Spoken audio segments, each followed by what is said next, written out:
ይሄንን ቪዲዮ ላይክ ሳታደርጉ እንዳታልፉ። እንዲሁም ለዚህ ቻናል አዲስ ከሆናችሁ ቤተሰብ ሁኑ፣ ሰብስክራይብ አድርጉ።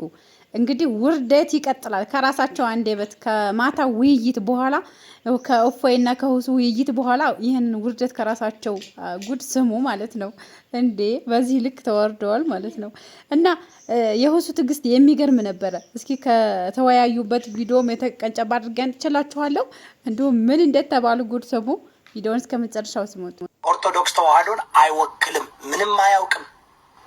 ማይ ጋድ ልጁ አዋረደው። ማይ ጋድ ልጁ በጣም ጎበዝ ነው። ማይ ጋድ የሚጠይቀውን ጥያቄ መመለስ አይችል፣ ይናደዳል፣ ዝም በል ይለዋል። ልጁን አልቻለውም። እፎይ ግን ኦርቶዶክስ ተዋህዶን አይወክልም።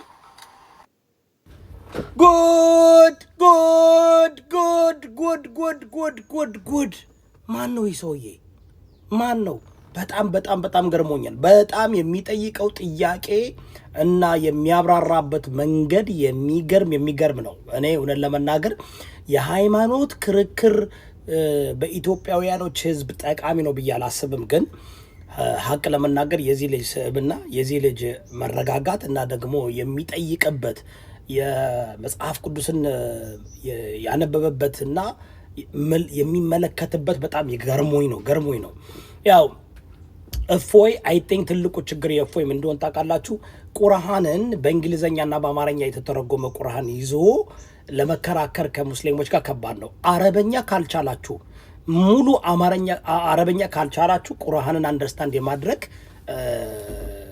በጣም በጣም ከባድ ነውና ለዚህ ነው ብዙ ጊዜ ክርስቲያኖች ስትራግል የሚያደርጉትኝ ገባችሁ? እና እርለስ እስልምና እምነት ተከታይ ሆናችሁ አረበኛ በደንብ ተረድታችሁ በዛ ካላለፋችሁ በስተቀር በቁርአን በአማርኛ ወይ በእንግሊዘኛ ወይ በሌላ ቋንቋ ተተርጉሞ የመጣው በጣም በጣም በጣም ከባድ ነው ለመረዳት እና ለዛ ይመስለኛል እንግዲህ እፎይ ብዙ ጊዜ ሙስሊሞችን እንደዚህ ይላል እያለ ግን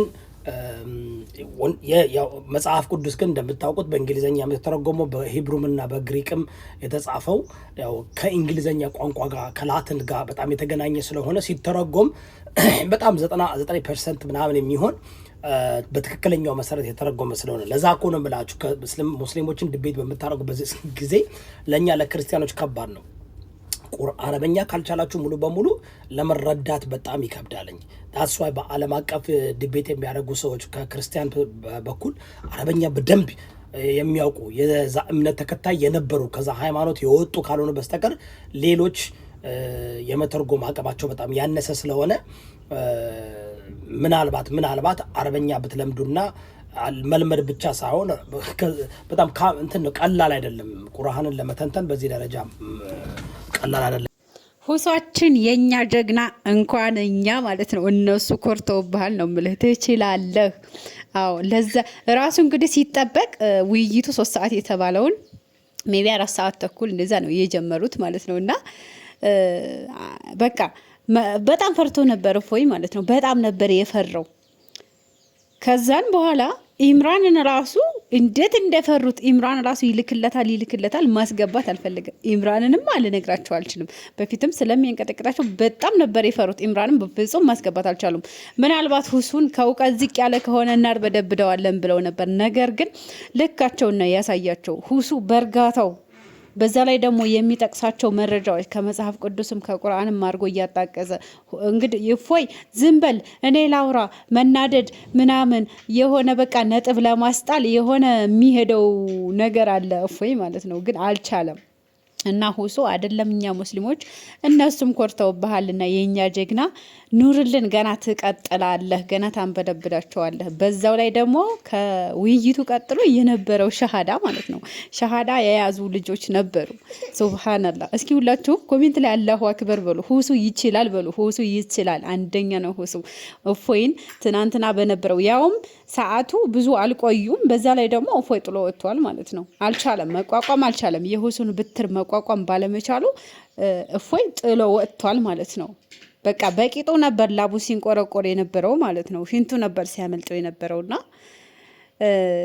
እኔ እንጃ በጣም ደስ ይላል ማለት እኔ ሊቀር ነው ብዬ አስቤ ነበር። ምክንያቱም ፉክክር ነበር። አንተ ግባ፣ እኔ ግባ፣ አንተ ላክ፣ እኔ ላክ። በዛ ላይ ደግሞ እፎይ እየዘጋ ነበረ። ውይይቱን ለማደናቀፍ ላለመግባት ማለት ነው። እስኪ ከውይይታቸው ቀንጨብ አድርገን እንስማው ማለት ነው። ያልሰማችሁም ካላችሁ በዛው ትሰሙታላችሁ። ውይይቱን እስኪ ትንሽ እንየው። አምላክህ ኢየሱስ ክርስቶስ ሞቷል ወይንስ አልሞተም? መልስ። በስጋ ሞተ በመንፈስ ሕያው ሆነ ብለን እናምናለን። ሞት የሚነገረው ነፍስና ስጋ አንድ መለየት ስለሆነ ያዕቆብ ምዕራፍ 2 ላይ ከቁጥር 4 ጀምሮ ስለሚናገር፣ ሞት እንደናንተ ግን መጥፋት ከሆነ እኛ እንደዛ እናምንም። ስለዚህ ማን ያስተዳደር ነበር ምናምን መለኮት ሉክ መለኮት ለቅጽበት እንኳን መሞት ወይንም መለየት የለበትም ማለት ነው። ዮሐንስ ወንጌል ምዕራፍ 1 ላይ ቁጥር 18 ላይ በአብ እቅፍ እንዳለ ይናገረናል። ክርስቶስ በስጋ እንኳን ተገልጦ አንደኛ ቆሮንቶስ ምዕራፍ 15 ቁጥር 17 ላይ ክርስቶስም ካልተነሳ እምነታችሁ ከንቱ ናት፣ እስከ አሁን ድረስ በኃጢአት ላይ ናቸው እያለ ይናገራል። አንደኛ ቆሮንቶስ ምዕራፍ 15 ቁጥር 14 ላይ ክርስቶስም ካልተነሳ እንግዲያስ ስብከታችን ከንቱ ነው፣ እምነታችሁም ደግሞ ከንቱ ነው ይላል።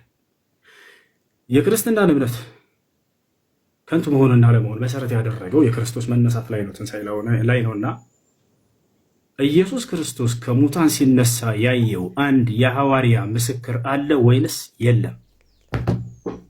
ኦኬ፣ እዛው የጠቀስከው ምዕራፍ ላይ ሜይ ቢ አንደኛ ቆሮንቶስ ምዕራፍ 15 ነው የጠቀስከው። እዛው የጠቀስከው ምዕራፍ ላይ ከቁጥር 1 ጀምረህ አላነበብከውም ወንድማችን። መጽሐፍ እንድታነብልኝ አይደለም አትረብሽ። መጽሐፍ እዛው የጠቀስከው መጽሐፍ ላይ ምስክር ልሰጥህ እኮ ነው፣ ላነብልህ ነው። ጥያቄውን መልስና ማስረጃ ከዚያ ታነሳለህ። እንደሱ እኮ ነው የሚደረገው። እፎይ የኔ ደቂቃ ነው። የኔ ደቂቃ ነው። 11 ደቂቃውን ራሱ ጭማሪ ሰጥቻለሁ። የኔ ደቂቃ ነው። አዳምጠኝ። 11 ደቂቃ ደርሷል ጭማሪ። አዳምጠኝ። የኔ ደቂቃ ነው። የጠቀስከው ጥቅስ ቁጥር 1 ላይ አላነበብከውም ማለት ነው።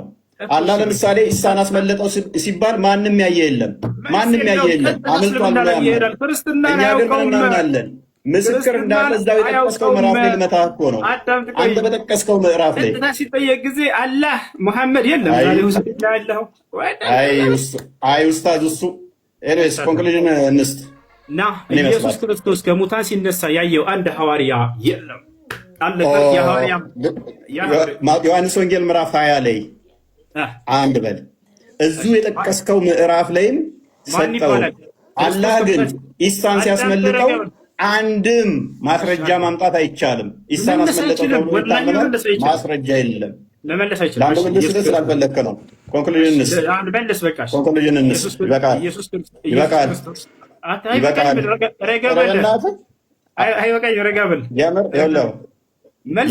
ጭማሪ ራሱ 10 ደቂቃ ደቂቃ ነው የምትይዘው። ያው እኔ ይዣለሁ፣ አሳይሃለሁ። ያው ስንት ደቂቃ?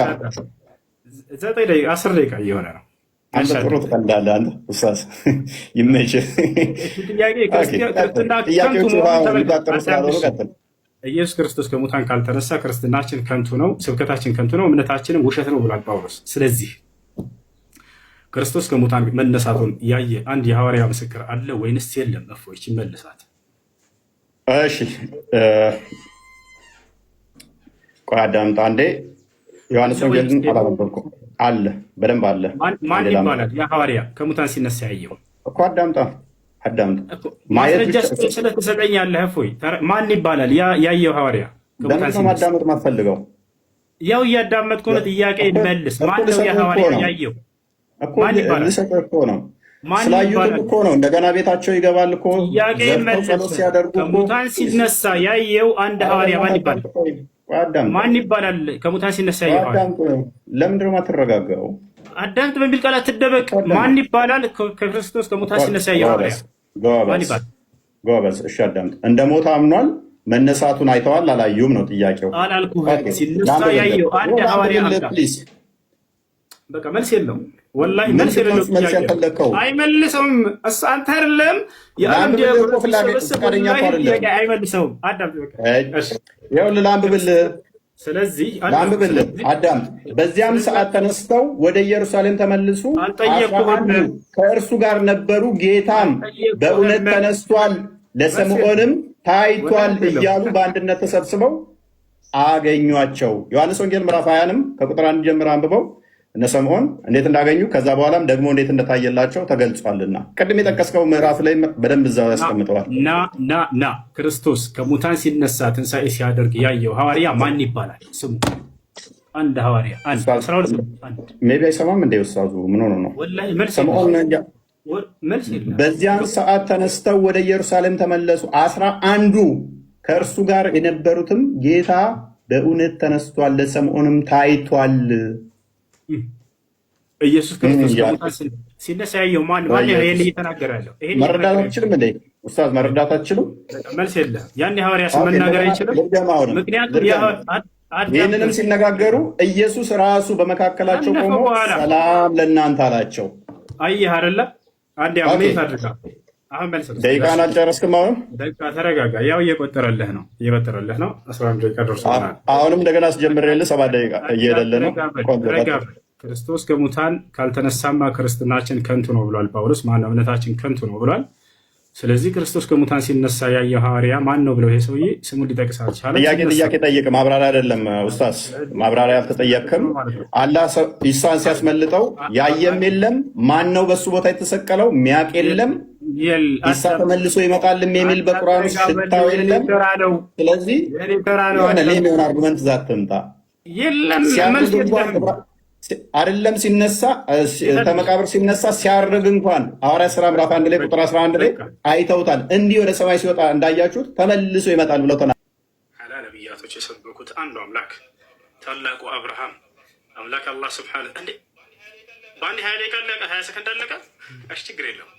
አብርሃም ምን አለ? ወኢብራሂም ኢዝ ቃለ ሊቀውሚሂ አዕቡዱላህ፣ አብርሃምን ባለ ጊዜ አስታውስ ሙሐመድ ለህዝቦችህ አምላካችሁን አላህን ተገዙ አላቸው ይላል። ስለዚህ አብርሃም ምን አለ? አምላክን አላህን ተገዙ አለ። ታላቁ ለእስራኤል ልጆች የተላከው ነቢዩ ኢየሱስ ዒሳ ዓለይሂ ሰላም የድንግል ማርያም ልጅ የዛች የጻድቋ ልጅ ምን አለ? ወኢነ አላህ ረቢ ወረብኩም ፈዕቡዱሁ ሃዛ ሲራጡን ሙስተቂም አለ። በህዝቦቹ ፊት በእስራኤላውያኖች ፊት ቆሞ ምን አለ? የእኔም ጌታ የእናንተም ጌታ እርሱ አላህ ነው፣ እርሱንም በብቸኝነት ተገዙት አለ። ነገር ግን ኢየሱስን ዒሳን ካለው ይሄ ሰውዬ እና ተከታዮቹ እኔ አምላኬን አምልኩ እያለ እየተናገረ ኢየሱስ ክርስቶስ ዮሐንስ ወንጌል ምዕራፍ 20 ቁጥር 17 ላይ ወደ አምላክ ያደርጋለሁኛል አምላክ አለኝ እያለ እያስተማራቸው አይ ተሳስተሃል ኢየሱስ አንተ ራስህ አምላክ ነህ ብለው ካሉት ክርስቲያኖች አያችሁ አይደል? ልክ እንዲሁ ኢልያስ ምን አለ? ወኢነ ኢልያስ ለሚነ ልሙርሰሊን ኢዝ ቃለ ሊቀውሚሂ አላ ተተቁነ ተድዑነ በዕለን ወተዘሩነ አሕሰነ ልኻሊቂን አላህ ረበኩም አለ። ኢልያስ ታላቁ የአላህ ነቢይ ምን አለ? የእናንተም የአባቶቻችሁን ጌታ እርሱ አላህ ነውና አላህ